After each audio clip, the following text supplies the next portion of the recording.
Hello YouTube viewers, welcome to my show Rocket Monday. In today's episode, we're gonna continue our series on rocket engines, and today we're gonna talk about solid propellant rockets, or sometimes they are generally known as solid motors. So let's understand this in a bit more detail. Well, basically it's the father of rocketry. Basically this is the oldest design, and when I mean old I mean ancient, as in like a BC kind of scenario, or sometimes 1700 AD and all that. But basically it has been used in very old Chinese time, and it's very simple yet powerful. You have to understand this. Like, even though like the early rockets were very well inefficient because they were using solid gunpowder, modern ones are very powerful. They are very capable beasts, and they are still very simple. Like, if you have to compare the complexity of one Raptor engine, just the Raptor engine, not the fuel tanks, not the extra system that it needs to work, compare that to basically a solid SRB or solid rocket booster of space shuttle, this puppy is much more powerful in terms of the raw newton that it can apply, and in terms of how simple it is, and it is very adaptable to mission. Basically, if you want to design a solid rocket motor that is capable of lifting humans to orbit without killing them because of the g-force, it can do that. If you want to design a missile that can counteract ICBM, you can design a solid rocket motor that can provide 100 g's of thrust. It has been done. So you have to understand, like, it's very adaptable. Like, it's something that you mold according to your need. Now let's get a context of this. Basically, how does it compare to a liquid system? Now, one core advantage, one primary reason why somebody is even thinking about basically solid boosters is, basically solid boosters are what we classify as storable rockets. Basically, you build your ICBM and you forget about it. And basically, you build your ICBM, you put it in a missile silo, and then you're like, I'm done, I'm good, like everything is done about it. Like, you can build a, let's say, rocket in like 2000, and you can launch it in 2020. You don't have to worry about it. Now again, they do have a self-degradation before their polymer starts to break down, and all other things do wear it down. Over time it will go back, but it's in decades rather than a few minutes that you will get with SpaceX and all that. Now that alone is big enough reason. On top of that, it has a lot of thrust. Now, how the heck it has a lot of thrust? One primary reason of thrust is basically action equals reaction. So basically, how much you are throwing back, that will push you back. So if you're throwing back, let's say, 1 kilogram of hot gases, again you will get a significant amount of push, directly proportional to how hot that is or how fast that is using. So best case scenario is like you can send hot hydrogens. Now, even if we wanted to do this, we did try to do this with space shuttle, it was still not powerful enough to lift the space shuttle from the ground. So we had to add solid rocket motors to give that extra push. Now, how the heck this has so much thrust? One simple reason is throwing out much heavier particles. Basically, if you weighted the particles that are coming out from, let's say, liquid hydrogen and liquid oxygen system, again it's just water vapor that is coming out, or let's say kerosene plus liquid oxygen, you're still getting carbon dioxide. Here you're getting much heavier particulates, like flat out heavy particles. So it has insane amount of thrust, and on top of that, all of that itself has an extra advantage to it. It's basically cheap. Like, to give you a context of that, basically ICBM rocket part, not the warhead is very expensive. Just the part of the rocket itself, complete rocket with everything ready to go, it's far more cheaper than a one single Merlin engine. You have to get, like, Merlin engine now being mass produced, that's why the cost has come down, but you have to understand that, like, it is that different in terms of price. So the military really loves this idea, because military does not have to have few missions in a year. They have to have a scenario where they can load up their entire air force with 700 or 800 air-to-air missile, or at least 500 to 40,000 ICBMs. So you can understand that, like, the fact that it is storable, the fact that it has a lot of thrust, the fact it is cheap, makes it quite ideal for a lot of scenarios. Now let's understand the design aspect of it, because it's not limited to military. It's also used in civil aviation, and many smaller rockets also use this as an add-on. So what are the design aspects of it? Well, there are 4 core components. Again, if you want to do PhD, you will find much more than that, but 4 core components are there. Core component number 1 is casing. Now, casing is generally treated as what we classify as pressure vessel, because it's supposed to explode. So you have to design it so it does not explode. Now, that itself is like, it has to handle like a rocket burning inside it, so it has to handle PSI, as in like how much pressure. On top of that, they invest in significant amount of money is invested into insulating it. Now you might be like, why the heck you want to insulate it? Think of it this way: every metal, like, no matter how good it is, like, let's say you find a very specific alloy that is awesome, that is like very strong, this steel chromium alloy that is like ludicrously indestructible. Again, if you start to heat it up to like let's say 500 or 600 degrees Celsius, it will become malleable. That's how we do metal working. Basically, we heat it up. So you don't want this to go from like indestructible tank to like wobbly air balloon. So you have to make sure you don't heat it up. So the two core components, that first they make sure that it can handle the thermal shocks and all that, everything. On top of that, we apply like a generous amount of insulation to make sure that no matter what happens, it does not heat up. Because the easiest way to lose structural integrity on a metal based system is basically you heat it up. Now that's the first thing. Second is igniter. Now this you may think like, okay, it may be ignited from the bottom. Again, it's done for small rockets, but for big ones generally they are lit from top. So it gives a much smoother burn. Now igniter is not as simple as you would think, because you have to understand the worst case scenario that can happen is basically you turn on the system and nothing happened, because then this becomes a live bomb.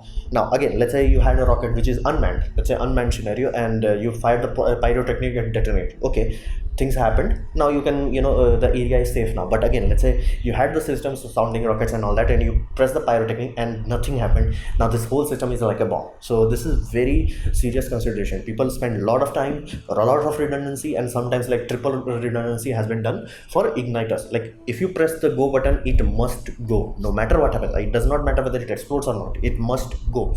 So otherwise, like this is a full-fledged bomb. You cannot drain this. Like in case of liquid rocket, you can drain them away. You can't do anything to this. So igniter is also a serious consideration. Then we come to the most intelligent aspect of it. Basically, this is where your rocket engineering degree will help you, is that propellant grain. Now propellant grain controls many things, not just the thrust. It controls many things, and I will explain it further. And then we come to the final aspect, rocket nozzle. Nothing fancy about this. Again, it has some different design consideration compared to a liquid system, but it's more or less the same stuff. So these are the four core components.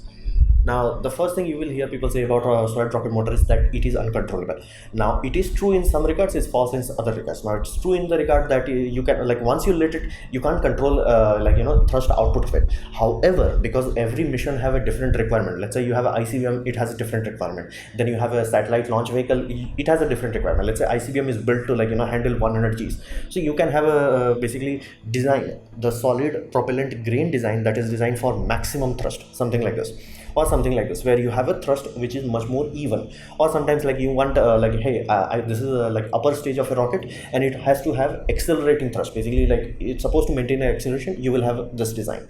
So these geometry that you see, this affects how much combustion is happening, and based on the combustion you will get the thrust output. So let's say you're designing a rocket that is like for human, so it has to have a very calm g-force. So you can design something like a star shape, or you can have a different thrust design, stars, like a squiggly star structure, like they have very fancy names.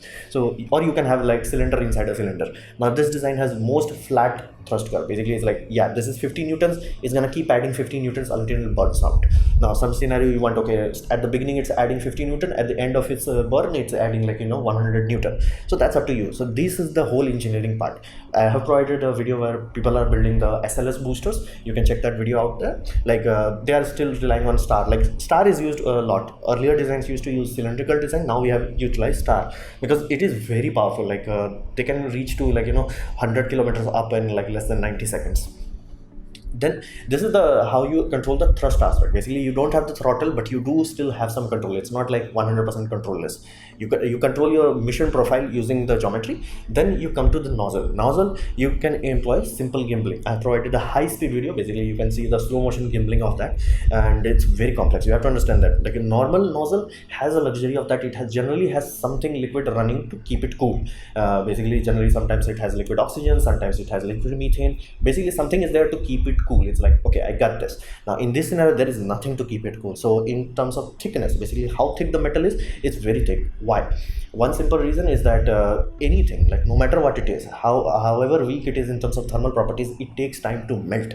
So you design the nozzle that, let's say your mission profile is it's supposed to last 3 minutes. If everything is going right, it's supposed to last. You will design the thermal mass, basically how much matter is there, you will design in such a way that it will take more than 3 minutes to melt it or structurally compromise it. So they generally use matter itself as a buffer system. It's like rather than having a cooling system and all that, it's just it's just thick enough that to structurally weak it, you have to run the rocket more than 3 minutes basically. But again, your mission is below 3 minutes, you don't have to worry about it. That's the first line of defense.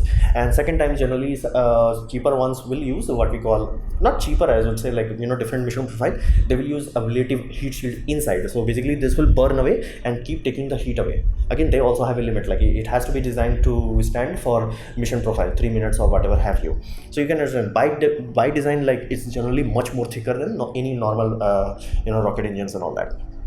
Now, gimbling has to be done very complicatedly, because you have to make sure that the gas does not leak from where you're tilting it, and generally they create a virtual nozzle. So the gas is supposed to be focused on this area, and then you are twisting it from there. Now, it does work, I'll provide the video down below, but it is very engineering complex. Like this throat, quote unquote, is a very expensive part. Like you can have like the whole rocket is like, few $1 million. The throat parts that go into the throat will cost that much money alone, because you have to understand the people generally use graphite, tungsten alloys and things of that nature to make sure that it does not melt, because this will be the highest heating point where the conversion diversion, like normal rocket engines are generally what we call conversion diversion. Basically you convert it into one point and then you let it diverge, so that increases the speed. Side effect where that conversion is happening, insane amount of heating happens. So this whole area sometimes have ablative system where it's like ablating. Sometimes a carbon composite is used to make sure that it does not melt. So you have to understand, like a lot of engineering goes into that. Now again, this is well good and tested and all that, but now ICBMs have even advanced system. The advanced system they have is known as liquid injection thrust vectoring.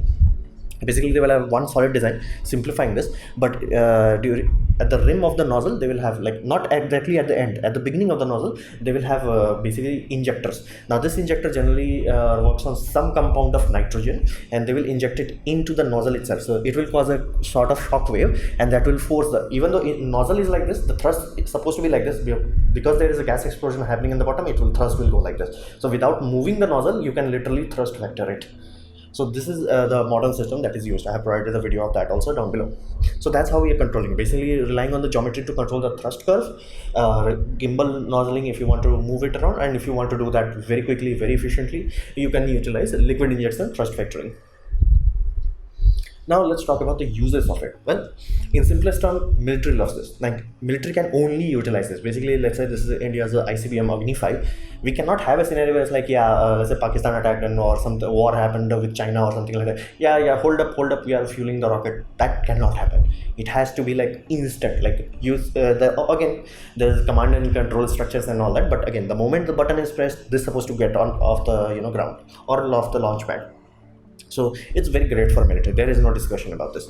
Now, what about space? Now, space, you have to understand that most of the space industry was stuck at 1970s technology. That's why SpaceX was like so revolutionary. It's like one guy is like, okay, let's throw everything out of the window and let's start from scratch with modern technology and with modern alloys and all that. So they realized like solid boosters are a bad idea for space industry. Why? Well, NASA, when they built Space Shuttle, they thought of making the whole system reusable. That was the whole idea of Space Shuttle. That's why it's supposed to come back. And when it come back, they will refurbish it and send it back away. So they thought of doing the same with solid booster also. The idea was, even though propellant would be burned, the nozzle would be more or less quote unquote intact, and they will have the casing. Now the actual real space shuttle missions had this. Is like the solid booster detached, they had a parachute, they soft landed to the ocean, and then they extracted it, stripped the paint, recovered the casing and all that. Here's the deal, after doing the very thorough financial analysis, this was a waste of money. They realized like it's just not worth it. So that's why SLS boosters are like use and throw, like flat throw, they will throw it. So you can understand that, because inherently you cannot make it safe. You cannot control it in any meaningful way. Basically, if you want to land your rocket, you have to have very fine control of the thrust. There is no such thing in solid boosters. And in terms of casing, people, that's what is the idea of NASA. It's like, hey, casing is also expensive, saving that would be beneficial. But you have to understand that casing must have been subjected to a lot of stress. Basically, it must have withstand the pressure. Again, it also gets weakened as you use it. So either you have to make it very thick, which will reduce your performance, or you have to make it thin enough. Then the question is like, once you have used it, it is structurally compromised. So flat out, solid boosters cannot be reused. NASA learned it the hard way. Another aspect of that is that solid boosters are live. No matter what you do, you cannot unlive it. Once it's built, it's alive. It can detonate at any moment in time. Like basically, let's say this landed. Again, you can have a motorized screw or robotic system where you can just flush down the whole system. Basically, from igniter, T-taps, propellant, kerosene, and all that. You can flush the whole system to be like 100% human safe. You cannot do that with solid boosters. The whole idea of the space system was stuck in the old 1970s, where they could not build high caliber enough liquid engines. So they were like, okay, we have liquid engines, it's not good enough, but just attach small SRBs to send it to orbit, increase delta V. Now it does work. That's why ISRO is using it. That's why NASA is using it in Atlas series. It does work. It's just very inefficient. So for space use, it's not as efficient as you will think. For military, this is the only option. So this was my presentation on solid rocket motors. I hope you liked it, learned from it. In that case, please click the like button. If you didn't like it, didn't enjoy it, I would urge you to press dislike. Press it twice to show me your extra disappointment, and please leave a comment because I reply to all of them. Subscribe, press the bell icon if you're free, and as always, thanks for watching.